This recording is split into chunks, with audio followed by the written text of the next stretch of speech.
I stared at Leslie, and she was, without a doubt, a very desirable woman. Leslie just radiated sex appeal from every pore. Everything about her screamed that she wanted sex. But I was still trying to wrap my head around the fact that my wife had flown to Colombia with Doctors Without Borders to sleep with Dr. Trey Cardoza. In exchange, Marcy convinced our neighbor, Leslie Nielsen, to have sex with me during the 6 weeks she was away. Leslie and her husband Vincent had a strange relationship. Vincent enjoyed watching his wife with other men. Their whole situation was completely perverted. Besides, at that moment I knew that I was incapable of making any rational decisions. I took a deep breath and shook my head. We won't do anything. Why? Leslie asked, the disappointment evident on her face. Your wife gave you a free pass for 6 weeks. Don't you like me? I really like you, Leslie. However, I have a lot to think about and decisions to make. Accepting my wife's proposal goes against everything my parents taught me, everything the Army taught me, and everything I've lived my whole life. I need to decide what to do with my marriage. Let me think about it. Okay, Rick, Leslie said with slight dissatisfaction. Call me tomorrow. I really hope you take advantage of what your wife offered you. I really want to be with you, and my husband thinks it will be good for both of us. I was glad that I was able to get Leslie out of my house without any hassle. Although the thought of sex with Leslie was very tempting, the lifestyle the Nielsens led repulsed me. They convinced themselves that their relationship was unique and wonderful. However, I will be surprised if their marriage lasts another 5 years. In this whole mess I found myself in, one thing was clear. I was not going to accept my neighbor's offer, and I would leave her a message about it tomorrow. I took a beer and sat down at my desk in our office. I needed to think and make a plan for the future. I wasn't sure what I wanted to do with my marriage. But one thing was for sure. I would not allow my wife's sex trip to Colombia to be anything like what she had imagined. This definitely wouldn't be the romantic getaway she had planned. Finally, I had all the pieces of my plan together. It wasn't ideal, but I thought it would get the job done. As an Army intelligence officer, I had many contacts and many people who owed me services. Tonight, I was going to use some of these contacts and services. It took me about an hour to make a list of what I wanted to achieve. Then I picked up the phone and started making calls. Since Colombia was an hour behind me, I didn't bother too many. I made another call, and it was Deirdre's call. We kept in touch over the years because of our closeness in the military. Marcy implied that Deirdre told her that we cheated together. It's just not like the soldier I served with. Deirdre's phone rang 4 times before she answered. Hello. Hi, Deirdre, it's Rick. How are you? Rick, Deirdre's voice rose with excitement. I'm fine. How are you? Not very good right now, I replied. I have serious problems with Marcy. Can I ask you about the time you visited her after returning from overseas? No problem, Deirdre replied. As I told you, I stopped by to let her know that you were safe and unharmed in that skirmish. Rumors about the embouchure were spreading, and I wanted her to know that you were okay. Deirdre, I said, taking a breath, I want you to be honest with me. Marcy claims that you let her know that we slept together. Rick, I would never do that to you, Deirdre said with some warmth. But your wife wasn't happy to see me and made some comment about our intimacy. I didn't want to upset her, so I just left. That's more like you, Deirdre, I said friendly. We talked for another 15 minutes before I let her go. One thing I learned was that Deirdre had finally found her Mr. Right and was getting married. When I finally finished talking to Deirdre, it was already after midnight. I did everything I could think of, so I went to bed. I would like to have a good night's sleep, but it was impossible. I tossed and turned, trying to understand why Marcy was doing this. More important was whether I could overcome my wife's infidelity. Was I ready to throw away a 24-year marriage? I think I finally fell asleep around 3 in the morning, but the morning sun and my tormenting thoughts prevented me from sleeping past 6. So I got up, had breakfast, and put on my running shoes. Many mornings I started with a 6 or 7 mile run. I had already run 7 miles today before I realized I had to head back. However, I was able to do a lot of quality thinking. My mind was still racing as I ran past our dead end. I was almost home when I saw Jacob Tanner sitting on the curb in front of his house and crying. He was the 9-year-old son of our neighbor, Kimberly Tanner. I slowed down and stopped in front of the boy. He didn't even notice me, so I knew something was really bothering him. Jacob and his mother Kimberly have lived on our street for the past 5 years after Kimberly's husband, David, died in a car accident. David and Kimberly bought the house a week before he died. They sold their old house and opened a new one. Kimberly had no choice. She had to move. It was difficult for her for several years to stay afloat. At one time, she worked 3 jobs to make ends meet. But eventually, Kimberly found a job as an administrative assistant with an Edward Jones agent. After this, Kimberly no longer had to struggle financially. Marcy never liked Kimberly, and I never fully understood why. The only thing I knew was that my wife thought Kimberly didn't keep the house as well maintained as everyone else in the neighborhood. Marcy complained that Kimberly was driving down property values throughout the area. I tried to tell my wife to cut Kimberly some slack because she was struggling financially. Marcy didn't like that, so I left the topic. I knew Marcy and Kimberly had fought a few times that I didn't know about, but Marcy just didn't like being a single mother. I remember one big fight where Marcy called Kimberly a sneaky bitch. Since then, the women have kept their distance from each other. However, Kimberly was always nice to me. But to maintain peace, I stayed away from her. Jacob still hadn't noticed me when I sat down on the curb about 10 feet away from him. I studied it for a while. He was a real boy, and I often saw Jacob playing sports with other boys in the neighborhood. He was also a cute little kid with sandy hair, freckles, and ears that stuck out slightly. "Hey, Jacob, what's wrong?" I finally asked quietly. The boy apparently flinched when I spoke. He twitched slightly. Then Jacob looked at me with eyes so sad it brought a lump to my throat. "What's wrong, buddy?" I tried to encourage him to talk to me. "Is there anything I can do to help?" He shook his head. "No, my mom got a call from the sports club and my baseball team is disbanding because we don't have a coach." "What do you mean you don't have a coach?" "Neither parent was able to coach the team," Jacob said, wiping his nose on his sleeve. "And without a coach, we won't have a team. That means I won't be able to play Little League." I thought about it for about 30 seconds. In all the years my children were growing up, I never had the opportunity to coach any of them, mainly because I didn't know when I would be home. But now I was retired from the military with a civilian security job that allowed me very flexible hours. The idea of coaching a Little League team suddenly became very attractive to me. "Tell me, Jacob, can only parents be coaches?" "No, because my friend Billy's team is coached by his uncle, and my friend Paul's team is coached by his brother's friend." "Do you think they'll let me coach?" Jacob's eyes opened wide. "Are you really going to do this?" "Yes," I said with a big smile, "if they allow it. Let's go ask your mom." Since it was still early, Kimberly was in the final stages of getting ready for work when I knocked on their door. "Mr. Weston," Kimberly said pleasantly, "to what do I owe the pleasure of your visit this morning?" "Well, Jacob just told me that their baseball team is disbanding because they don't have a coach. If it's acceptable, I'm willing to coach the team." I think my request was quite surprising to Kimberly.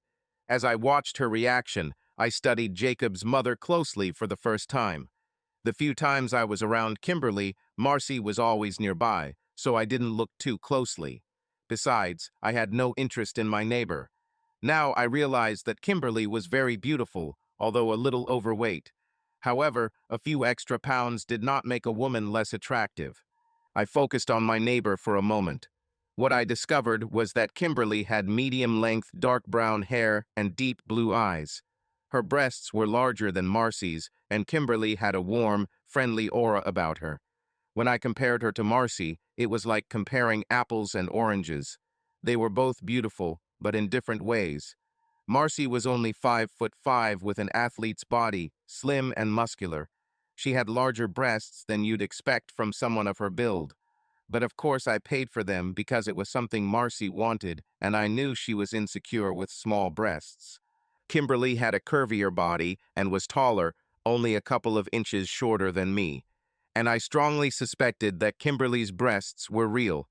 One of the big differences I noticed between the two women was that Kimberly was very open and friendly with everyone. As they say, she was exactly what she seemed. Marcy, while a loving wife most of the time, sometimes became cold and bitchy. I justified these moments, considering them my fault for the frequent absence from home. However, I loved her to bits until this last incident happened. I see no reason why not, Kimberly finally said, which brought me back to reality. However, I have to go to work and Jacob has to go to school. Let me give you Guy Patterson's number. He runs the baseball program. I think he's someone you should talk to. So I spoke to Guy, and he made me coach of the Clifton Falcons. I found out that there were 8 teams in the league, and they were all Clifton something. There were owls, cougars, tigers, bears, eagles, cobras, and otters. I didn't understand the last one, but who cares? Our team colors were red and white, and we had training from 5 to 6:30 evenings on Tuesdays and Thursdays. I could also do a third practice on Friday because we were a week behind. Our first game was supposed to take place this Saturday, so we only had 1 week to train. I actually went to work that morning with a smile on my face. I had something to be happy about other than my cheating wife. I slacked off a little at work that morning, spending about an hour calling my parents to introduce myself and let them know when practice would be. That night, when I returned from work, I received my first report from Columbia. It turned out that Marcy had caught food poisoning. The Doctors Without Borders team became concerned and took her to the emergency room. They left her there overnight to make sure everything was okay. She was then bedridden for another day. This was the first blow of revenge for my wife's betrayal. Much more was to follow if she didn't stop her affair. The next day, I went straight from work to training. All 12 of my players and at least one parent for each were waiting for me. I gave a very short speech about how I wanted to teach kids the basics of baseball and sportsmanship. But mostly I wanted them to have fun. I asked parents not to shout anything other than encouragement during games. I spent an hour and a half with my young players, mostly assessing their abilities. We warmed up by throwing the ball. Then we had fielding practice and batting practice. I rotated each child to different positions, paying particular attention when they were on the pitching mound. I've spent the last 25 minutes demonstrating the correct way to catch the ball and catch a fly out. I also explained to the kids that it was important to raise their elbow furthest away from the pitcher and keep the bat back so that their swing would be fast and even. At the end of the training, I told my parents that we were running a little behind because we started so late. To help build team spirit, I asked if they wanted to come to my house on Sunday for a picnic. I told them I would cook hamburgers and hot dogs, and that I had a swimming pool. All but one boy were able to come, and those who were going to come said they would bring everything else. As I walked to my car, Kimberly stopped me. "I just want to thank you for doing this," she said with genuine gratitude. "Your wife is very understanding. Even though we don't get along, please tell her my thanks."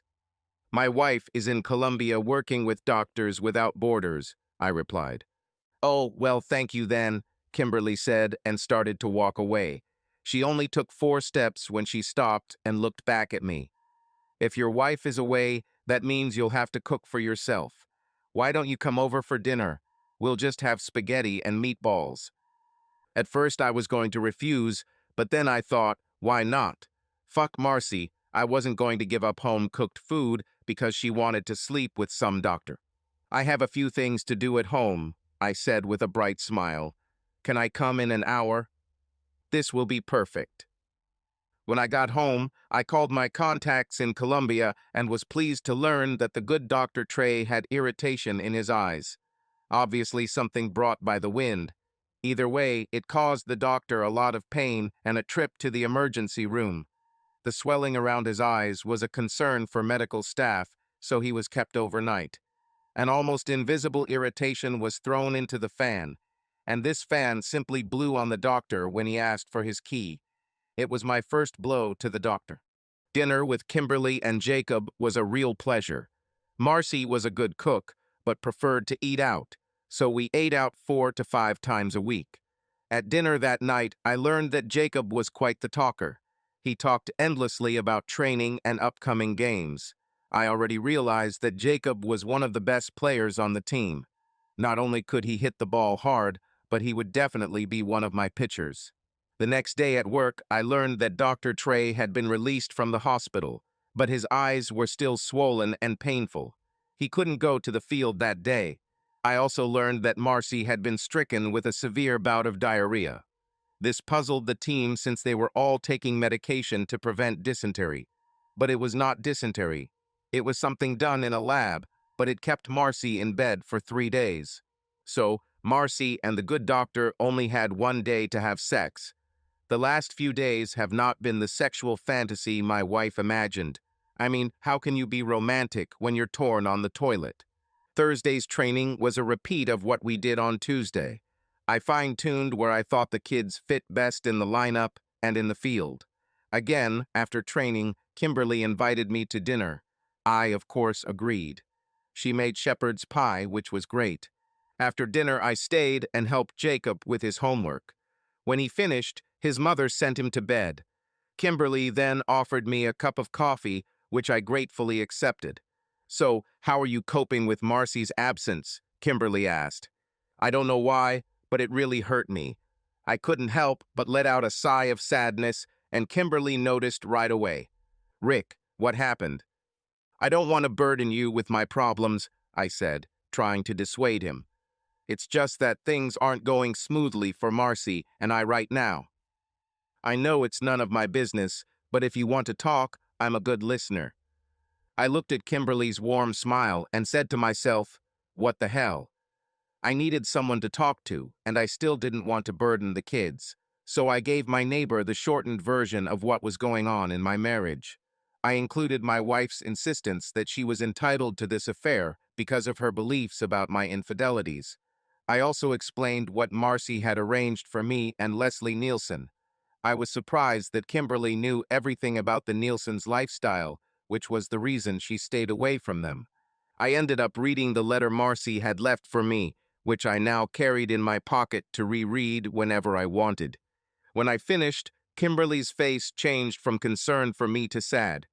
"Rick," she finally said, "I may be overstepping my bounds, but I think your wife is a selfish bitch. She put a 24-year marriage on the line to sleep with some doctor for 6 weeks. What a stupid cow." I chuckled. "No, you haven't crossed the line. My thoughts have been going in that direction ever since I found out about this. What really bothers me is that Marcy admitted that she doesn't know if I cheated, but convinced herself that still has the right to have this affair." "Rick, do you know why Marcy and I don't get along?" Kimberly paused. "No, not really," I admitted. "One day I saw you mowing the grass and you weren't wearing a shirt. I made the mistake of telling Marcy that she was happy to have such a handsome husband. Well, she got offended and started accusing me of wanting to take you away. Then, what she's doing is such hypocrisy." "Did you really say that to Marcy about me?" My face turned red. I offered it as a compliment, but she didn't take it that way. Kimberly sat there, smirking at my discomfort for a moment, but then continued. "Marcy wrote in her letter that if you love someone, let them go, and let them come back to you. But she is completely wrong. If you love someone, you don't let them go by cheating on them. My husband cheated on me, and that's why we bought this house. Brief affair with his secretary. After a very difficult time, we decided to start again. So David changed jobs, and we worked on rebuilding our marriage. And we were making progress when David died in a car accident. Sometimes I still miss him a lot, even after 5 years. We talked some more, and then I went home. For the first time since I learned about Marcy's plans, I slept well. Friday's training was another opportunity for me to determine who could play best where. I finally understood which of the children would play in which positions.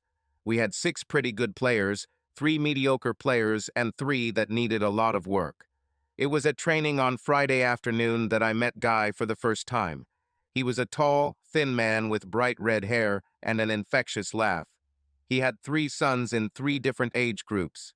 He handed me the kid's uniform and told me that the league required every kid to play at least 3 innings in every 6-inning game.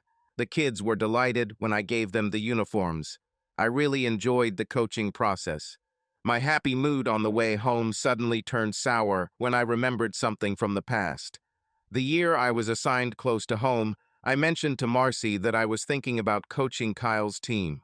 She made a fuss because she had a long list of things she wanted us to do. Most of them were simply things she didn't want to do alone. I gave in to her demands because I felt guilty about all the time I spent away from home. Now I was angry at Marcy for not giving me the opportunity to spend quality time with my son. Saturday's game was practically a rout. We were thrashed 11-3. I cheered on the kids throughout the game and was glad that most of the parents did the same. At the same time, I kept notes on where I thought there was room for improvement. Jacob played well, hitting a double and a triple. His hits scored 2 of our 3 runs. He also played well at the short and center positions. The kids were a little depressed at the end of the game, but when I told them we were going out for ice cream, all thoughts of losing evaporated. Some parents tried to give me money, but I just laughed, telling them that I had to pay them for all this fun. The picnic at my house became a real team-building event. Some parents brought salads, beans, or fruit, others brought desserts. I cooked a bunch of hamburgers and hot dogs while the kids swam and played games. I had a lot of beer, soda, and water. Kimberly showed up in a 2-piece swimsuit and looked really good. At the end, I called the kids together and told them we would have a chant before every game and after every game. It was simply, "Falcons, Falcons, Falcons." When I asked the children to do this, they screamed so loudly that the parents began to laugh and applaud. That night, I learned that Marcy's face and hands were breaking out in hives. Apparently, this was due to her peanut allergy. I was informed that the face cream Marcy used that night contained peanut butter. Marcy claimed that she used this cream for faces for years without side effects. However, when they looked at the ingredients on the newly opened can, it actually said peanut butter. Since this was a new can that Marcy had purchased for this trip, it seemed like she had simply picked the wrong one at the store. Marcy didn't make a mistake. The cream was replaced. Ever since Kimberly found out about my wife's infidelity, she's given me an open invitation to join them for dinner whenever I want. I wasn't a particularly good cook, so I accepted her offer if she would let me pay for some of the groceries. She agreed with a smile, and from then on we started grocery shopping once a week. I really started to enjoy my time with Kimberly and Jacob. I haven't had any contact with Marcy since that phone call, and I had no intention of doing so. Also, Marcy didn't try to contact me. Now I was 90% sure that I was going to divorce her. The remaining 10% evaporated 2 days later when I received a video of Dr. Trey and my wife having sex. After I made the decision to divorce Marcy, I discussed it with Kimberly. I began to rely on her advice quite heavily. Kimberly suggested that I make sure to protect myself financially. I always trusted Marcy completely, so it didn't occur to me. I started to realize that I was going to really miss Kimberly and Jacob when the season ended, but I pushed that thought away. There were still 7 games left, and I intended to enjoy every one of them. I wasn't sure how things would turn out when Marcy returned, but I didn't care what she thought anymore. 4 things happened that Friday. First, I learned that Marcy had some kind of inflammation. What she didn't know was that the irritant and bacteria were introduced through her douching fluid. It will take about 2 weeks for the symptoms to subside. The second is the message that Dr. Trey will have a bad case of dysentery once Marcy recovers. Again, the medical team will be surprised as they thought everyone was protected by their medications. In addition, Dr. Cardoza must have had natural immunity, since he had been to Colombia several times before. However, it was not protected from the special bacteria that I acquired in India. He will suffer for 3 or 4 days. The third thing that happened was my visit to a divorce lawyer.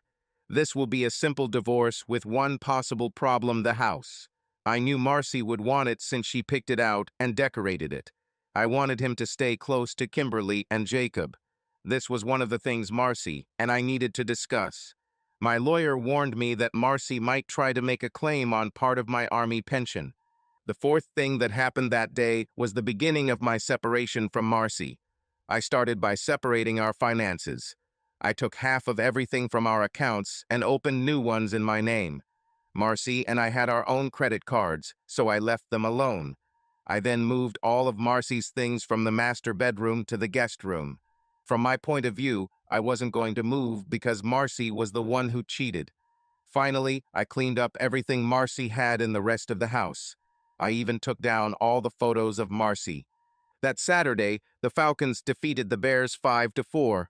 Jacob hit a home run and struck out the last two batters with the bases loaded. My team shouted our chant after they shook hands with the other team. Kimberly even hugged and kissed me on the cheek. It was wonderful, and this enthusiasm turned into ice cream. According to a predetermined plan, my dirty tricks were on pause. With the medical problems that Dr. Trey and my wife were experiencing, if they had sex, it couldn't be particularly enjoyable. However, dinners with Kimberly and Jacob were the highlight of my day. Jacob and I really started to bond.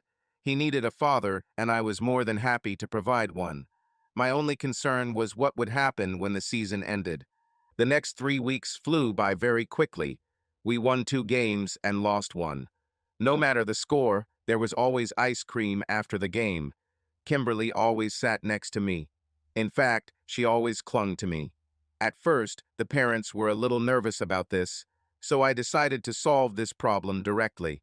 I told several mothers what was going on with my marriage and that I was in the process of getting a divorce. Soon the story spread to all the parents, and their reactions surprised me. Not only did they understand, but they became quite protective towards me and tried to be kind to Kimberly. By the 6th week of my wife's departure, she had experienced several more troubles. One day, she and her lover decided to have a picnic. Somehow, they were attacked by killer bees. Authorities told them they were lucky it was such a small hive. Then there was a night when they discovered scorpions and spiders in their room. Marcy insisted that they move into her room, where they found the snake. The third room smelled of vomit, and the fourth room was fine until the police burst in looking for illegal substances. Needless to say, they barely slept that night. 10 days before Marcy returned, she mysteriously contracted a yeast infection. My wife's flirtation ended miserably, but not in the way she imagined. Oh yes, my wife was suffering from diarrhea again. Marcy was due back on Sunday afternoon, and I decided I would pick her up from the airport. Screw her plan with the Ambassador Hotel. But before the bad part came, we still had a game on Saturday. We played against the Otters. I still didn't understand the name, but I knew they were undefeated. By the third inning, the Otters had a 6-1 lead, but we slowly chipped away at their lead until we tied the game 6-6 in the bottom of the 6th inning. We played 2 scoreless extra innings, but then the Otters scored 1 run in the top of the 9th. We had 2 on base and 2 outs when Jacob came to bat. He had already had 3 hits that day, and one of them was a home run. Then, on the count of 3-2, Jacob swung and missed. We lost. I saw Jacob's lips begin to tremble and tears began to stream down his face. So I rushed to him and picked him up. "Hey, buddy," I said, spinning him around. "I'm proud of you." "But I missed," he almost sobbed. "So what?" I said with a smile. By then, the rest of the team had gathered around me, and I told my players to line up. We shook hands with the other team, and the other coach pulled me aside to tell me that we were the toughest team they had faced. I thanked him and gathered my dejected team in front of the bench. I've never seen them so depressed. Jacob was still on the verge of tears. So I decided this was the right time to teach them one of life's lessons. "Who thinks we failed today?" I asked. Every hand went up. "You shouldn't think that way," I said calmly. "In life, sometimes you win, sometimes you lose. I hope you win a lot more often than you lose. But you have to learn to take every loss with grace and learn from it. I'm proud of each and every one of you right now." "How can you play better than your best?" Timmy asked, looking at me. It's really very simple, I explained. If you always play at your best level, how can you improve? I saw not only my players, but also their parents nod their heads. In my opinion, that team was a little better than us today, but if we play them again, we'll tear them apart. So, who wants to make our call? Together the players, parents, and I shouted, "Falcons! Falcons! Falcons!" When our shouting died down, I called out to them, "Who wants to go get some ice cream?" Whatever disappointment they felt quickly melted away. While I was gathering our equipment, Kimberly came up to me. Tears streamed down her cheeks. "What's happened?" I asked, deeply concerned. "Nothing," she said, approaching me. "You are the most wonderful man I know." Then she kissed me. I'm a little slow on the uptake, but after a second I kissed her back. Everything changed for me and Kimberly after that kiss. I quickly realized that our relationship had taken a huge step forward. I suddenly realized that I was falling in love with her. At the ice cream parlor, I couldn't stop wishing Marcy would stay in Colombia forever. However, Marcy's flight landed at 2:45 p.m. the next day. It was almost 3:30 when the passengers cleared customs. I saw Dr. Trey being wheeled out in a wheelchair with Marcy at his side. She looked terrible. It was clear that she had lost at least 10 pounds, and her figure showed it. Her skin was pale. When Marcy saw me, I couldn't read her expression. She just said something to the doctor and came up to me. "I thought you were going to meet me at the Ambassador Hotel?" she asked. "No, it was your plan, not mine," I replied calmly. "It's even better because I don't feel well." While Marcy and I were waiting for her 2 suitcases, we said nothing to each other. In the car, the ride home was also silent.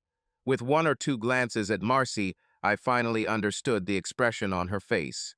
It was fear. As I was moving Marcy's things into the guest room, the war began. "Why are you bringing my things into the guest room?" she asked sharply. "Because we don't sleep together anymore," I answered emotionlessly. "Once you're settled, we need to talk."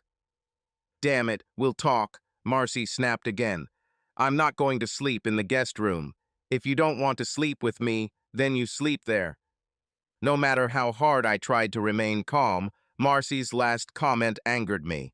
I was fed up with her attitude, so I turned to her. "Go to hell, Marcy. I'm not the one who ruined our relationship. If you don't like it, go sleep with your damn Dr. Trey." I have never been so angry with my wife in our entire life together. Marcy saw the hatred in my eyes and ran into the guest room. She slammed the door and locked it.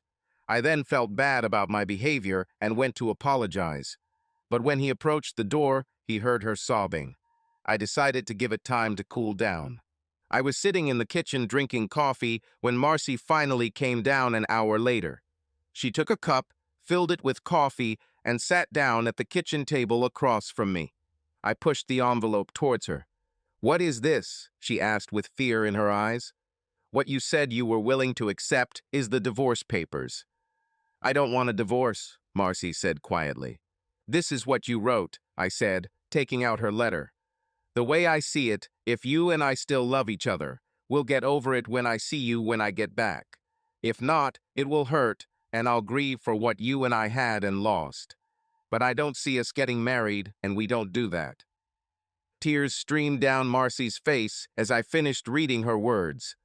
"It's time to start grieving for what you and I had and lost." "What about you and Leslie?" Marcy demanded. "I'm sure you had sex with her until you passed out." "I never touched that damn prostitute," I snapped in real anger. "And who are you to try to pimp me?" Marcy stepped back, hesitant. I think she was in complete denial about what she had done and what the consequences would be. I was sure Marcy believed it would be okay if I slept with Leslie while she slept with Trey. Since it was almost 6 and I needed to get away from Marcy, I stood up to go to the door. "Where are you going?" Marcy immediately demanded. "I have an invitation to dinner at Kimberly's house." "Oh, you didn't want to sleep with Leslie, but you will sleep with that cow across the street," Marcy spat. "I knew that bitch had a crush on you." I had to take a deep breath and count to 10 because I wanted to slap my wife. But when I pulled myself together, I decided to be as honest as possible. FYI, you are the cow, not Kimberly, I said through clenched teeth. You're the one who couldn't be faithful, not Kimberly. And while it's none of your damn business, I didn't sleep with Kimberly. However, I can't imagine anything that would make me happier than making love to her. I was breathing heavily after that surge, but I wasn't done. You know, Marcy, for a while after you left, I thought if I let you sleep with Trey the first night, and then if I ruined your sex holiday, you'd come to your senses. We should have been even by your logic at that point. If you had stopped the affair with Trey then, I was ready to continue and fix our marriage. But you never thought about it. And when I saw the video of you having sex, I lost all respect and love for you. Considered you nothing more than a cheating woman of easy virtue. Were you following me? Screamed Marcy. Not only did I keep an eye on you, but I made sure that you and Dr. Shit had a terrible time. From what I understand, you had maybe 2 or 3 days of normal sex. And with the exception of the first night, I doubt those sexual encounters were so pleasant. The rest of the time, one or the other or both of you were unhappy, and I enjoyed every misfortune that you experienced. You fucking bastard, screamed Marcy. I'm going to sue you, and then I'm going to sue you. I laughed and Marcy got even angrier. I'll make you pay, she screamed again. Marcy, for a smart woman, you can be really stupid whenever you want, I said when I stopped laughing. First of all, this happened in a foreign country, so you or Dr. Shit will have to arrest me in Colombia. I don't plan on going there anytime soon. But even if I did, you have absolutely no proof. So live with this, I ruined your little sexual fantasy, and I am very pleased with it. My laugh became hard as I walked out the door, and I was still pretty angry when I got to Kimberly's house. As soon as she opened the door, Kimberly knew I was upset. But after the beer, I calmed down and explained what happened. Obviously, I was not as calm as I thought. I told Kimberly exactly what I said. When I finished, Kimberly's eyes lit up and she giggled. Did you really tell her that there was nothing that would make you happier than making love to me? I blushed, realizing that I had just admitted it.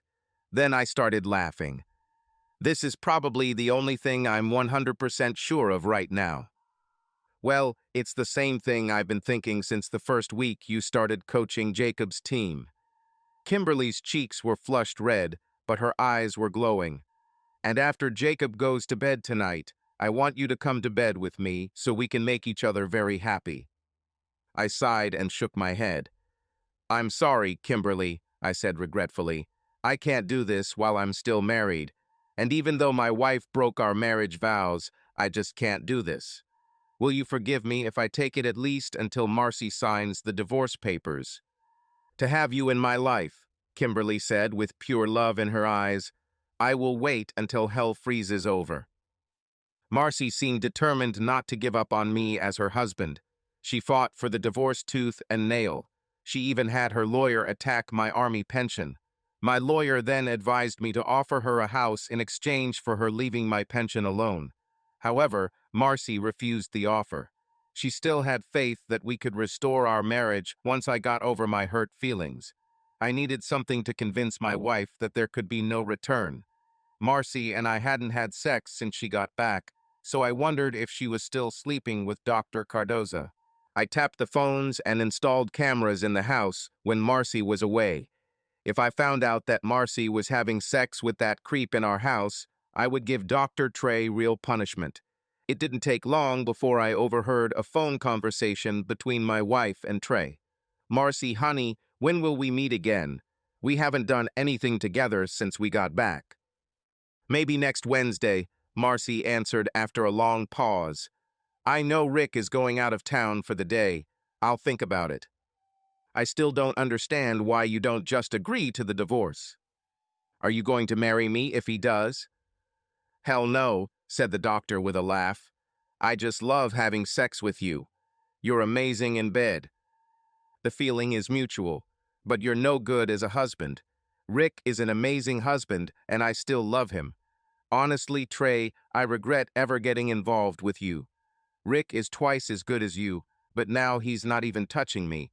So if he doesn't have sex with me, I guess I'll have to find it somewhere else.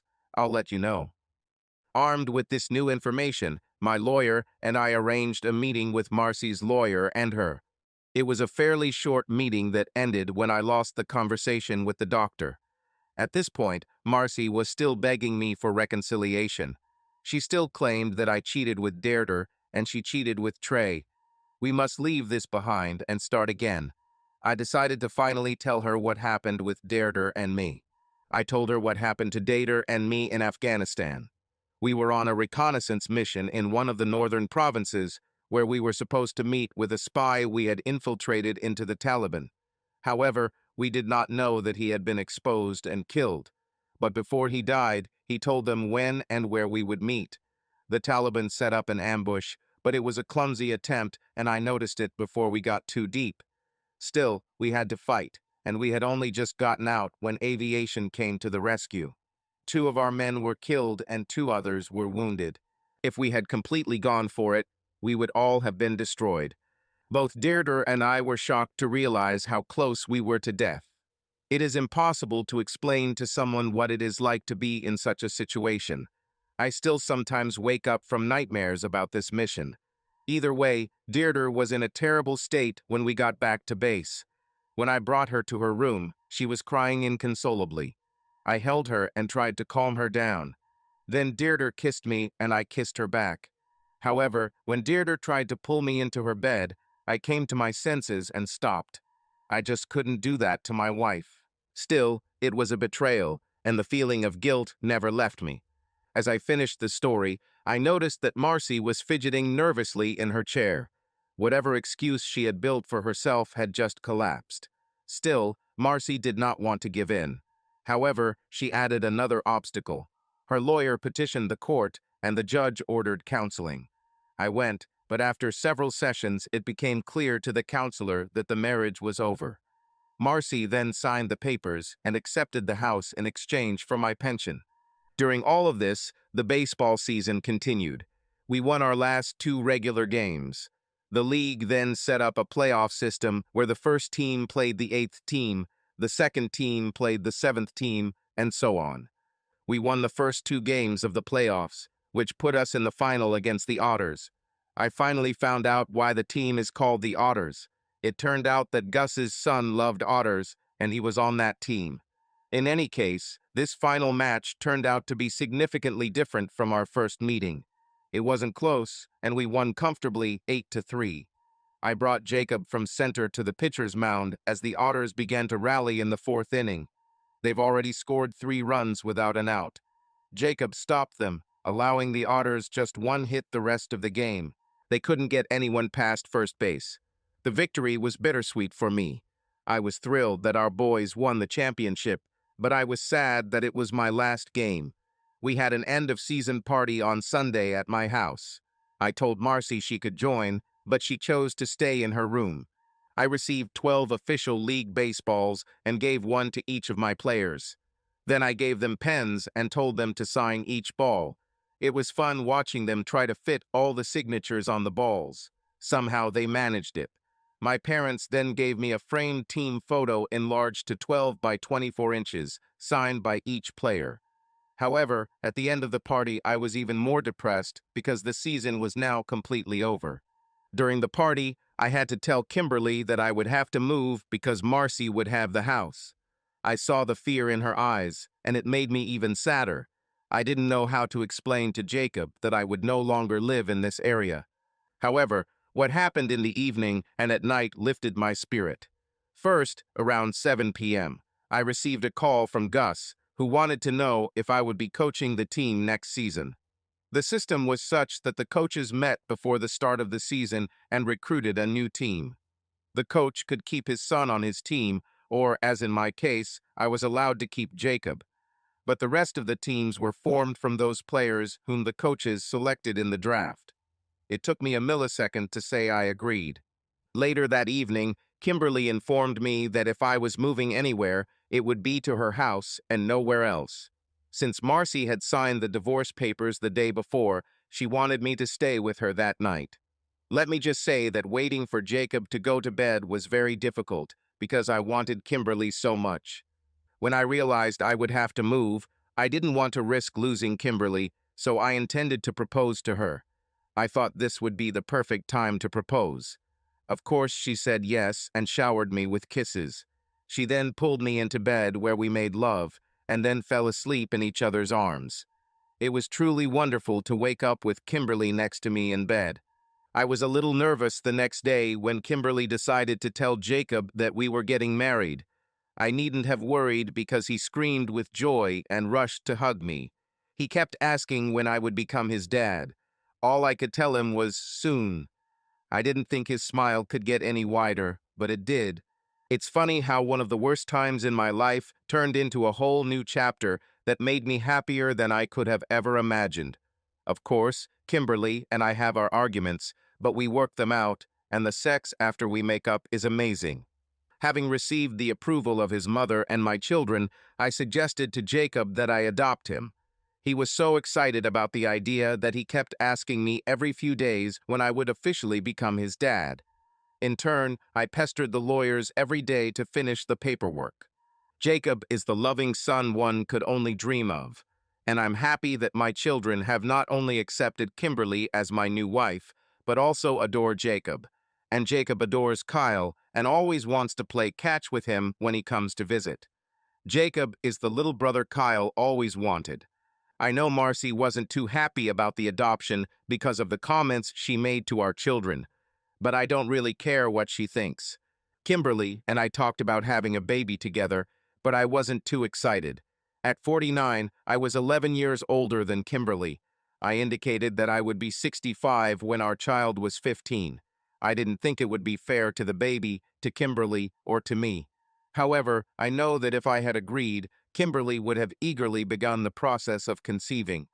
There are times when this thought slips into my mind, and I think maybe I should. Of course, this thought only lasts a few seconds before reality returns. As I predicted, the Nielsen's divorced about 3.5 years after the incident. It appears that Leslie fell in love with one of the lovers her husband chose. However, 6 months later, I found out that she had left her new lover for someone else. It seems like Leslie just likes to have a variety of men. I met Leslie at the store by chance, which was very awkward. Well, how can you talk about the weather with a woman who offered you sex? She told me that Vincent had remarried and was no longer sharing. However, Leslie emphasized that she still believed Marcy's proposal was valid. I politely declined. Marcy still lives across the street, and we have a relatively peaceful relationship. It wasn't like that at first because she was really upset that I divorced her. Marcy even told our children that the divorce was entirely my fault. This made me angry because it caused some tension between me and the children. This stopped when I sent everyone a copy of the letter their mother left me. Then there was a period of tension between the children and Marcy. Things are pretty peaceful now. The holidays were a challenge at first. Marcy insisted that the children come to her house for Thanksgiving and Christmas. Kimberly and I invited them over, even invited Marcy. For the first couple of years, my children split their days between both homes. However, by the third year, they were tired of it. They told their mother to brace herself and accept the invitation to Kimberly's house so we could all enjoy the holidays together. Sometimes I noticed how Marcy would take her dates out when they visited her or stayed the night. Dr. Trey appeared frequently for a short period until he was caught cheating with the hospital administrator's wife and was fired. Yes, it was I who informed the administrator about the doctor's actions. I don't know where he went or what he's doing now, and I don't care. He was a bastard who deserved much worse. Marcy went through a constantly changing new boyfriend. I never knew who they were, and I didn't care. About 3 months ago, I found out that Marcy got engaged. Of course, it was a doctor. I've met him a few times, and he seems like a nice guy. Not sure if Marcy really loves him or not. Either way, I hope she treats him better than she treated me. We still have picnics in our cul-de-sac, and Marcy usually comes with her fiancé. However, I often catch her looking at me, and there seems to be a certain sadness in her eyes. I can't help but wonder if Marcy regrets telling me she decided to have her only affair. Subscribe to our channel so that your love doesn't cheat on you, and go ahead and listen to the next story, because this story is nothing compared to the next one. If you're under 18, don't even think. Click to the next one. Click to the next one. Click to the next one.